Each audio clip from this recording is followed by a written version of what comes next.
आज जो प्रसंग में प्रभु वाक्य आलोचना करवा आलोच्य प्रसंग होची यीशु एपरी आसीबे।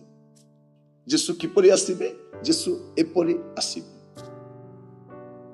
मस्त खोलतु दयाकरी प्रेरित तार प्रथम अध्याय तार 9 पदरु 11 पद पर्यंत यही समस्त कथा कहवा उतारे से माने देखु देखु से ऊर्ध्व को नीत हेले आउ खंडे मेघ ताहांकु सेमान को दृष्टिगत घेनी गला आउ से जाऊ जाऊ सेमान को आकाश आड़ को एक दृष्टि चाही अछंती। एपरि समय देखो शुक्ल वस्त्र परिहित 2 जन पुरुष सेमान को निकट उपस्थित हेले। पुणी सेमाने कहिले, हे गालीलीय लोके काहेकि तुम्हें माने आकाश आड़ को चाही ठिया होई अछ। एई जो यीशु को तुम मान निकट स्वर्ग रे गृहीत हेले एई जो यीशु तुम निकट स्वर्ग रे गृहीत हेले ताहांकु तुम्हें माने जो प्रकार स्वर्ग को जीवार देखिलो से सही प्रकार आगमन करिबे।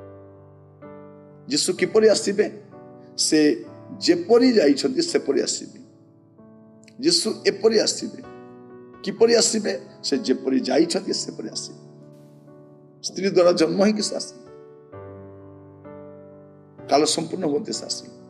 से स्वर्ग आसिले से आसीबा समय भी दूत घोषणा करथिले।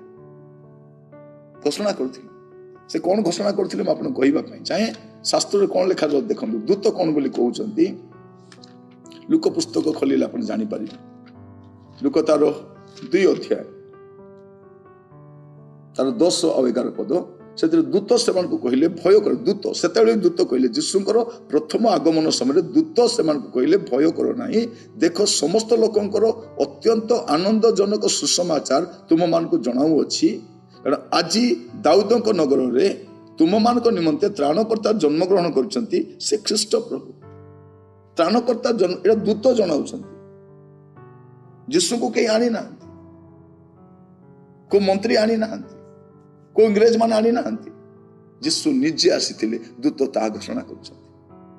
से अपना लोकमान को कतिक आसिले जेमन के सृष्टि करिसंती आ से जगत को आसिले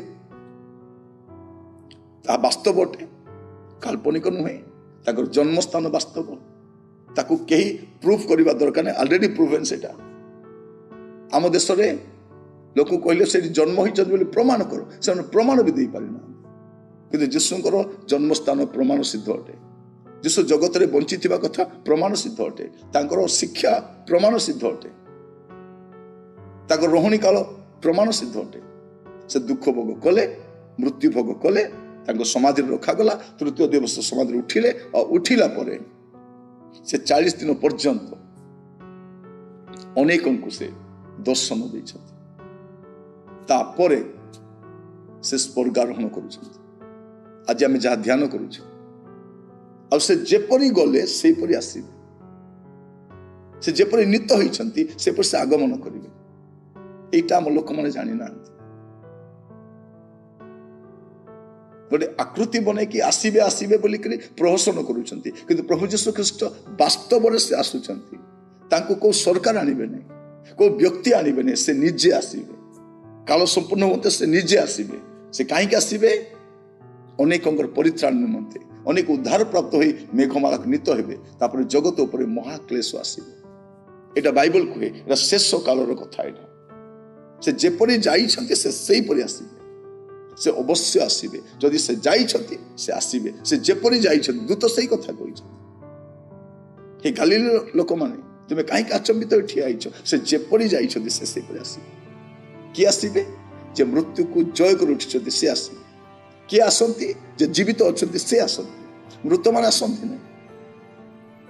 मृत मान आसंती नहीं। जे मला से गला से आसी पारिबन।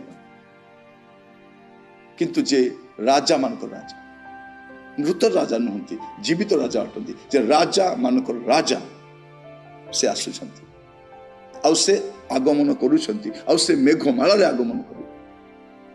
से मेघमाला आगमन मु कहिबा पई चाहे से जेपरि गमन करिसंती सेपरि से पुनरागमन करी।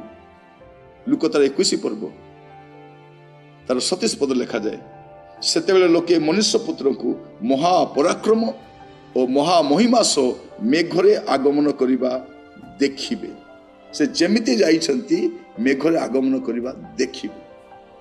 ପ୍ରଭୁ ଆପଣଙ୍କୁ ବୁଝିବା ପାଇଁ ସାହାଯ୍ୟ କରନ୍ତୁ। ଯୀଶୁ ଏପରି ଆସିବେ, କିପରି ଆସିବେ? ଯେପରି ଯାଇଛନ୍ତି ସେପରି ଆସିବେ। ପ୍ରଭୁ ଆପଣଙ୍କୁ ଆଶୀର୍ବାଦ କରନ୍ତୁ। ପ୍ରାର୍ଥନା କରିବେ। ଅନୁଗ୍ରହକାରୀ ପିତା ପରମେଶ୍ୱର, ଅନୁଗ୍ରହ କର ପ୍ରଭୁ, ଯେପରି ଖ୍ରୀଷ୍ଟ ବିଶ୍ୱାସୀ ମାନେ ବିଶ୍ୱାସର ଅଟଳ ରହିବେ ଏବଂ ଯୀଶୁଙ୍କର ଆଗମନ ପର୍ଯ୍ୟନ୍ତ ଅପେକ୍ଷାରେ ରହିବେ, ଯେପରି ମେଘମାଳାକୁ ନୀତ ହୋଇପାରିବେ। ଯୀଶୁ ଯେପରି ସ୍ୱର୍ଗାରୋହଣ କରିଛନ୍ତି ସେ ସେପରି ଆସିବେ। ଧନ୍ୟବାଦ ଦିଏ ଆଜିର ଶିକ୍ଷା ପାଇଁ। ଆଦର ମହିମା ଆପଣଙ୍କର ହଉ। ପ୍ରାର୍ଥନାଟି ମୋର ପ୍ରାଣର ପ୍ରିୟ ଯୀଶୁଙ୍କ ନାମରେ ମାଗିଲି, ଆମେନ୍।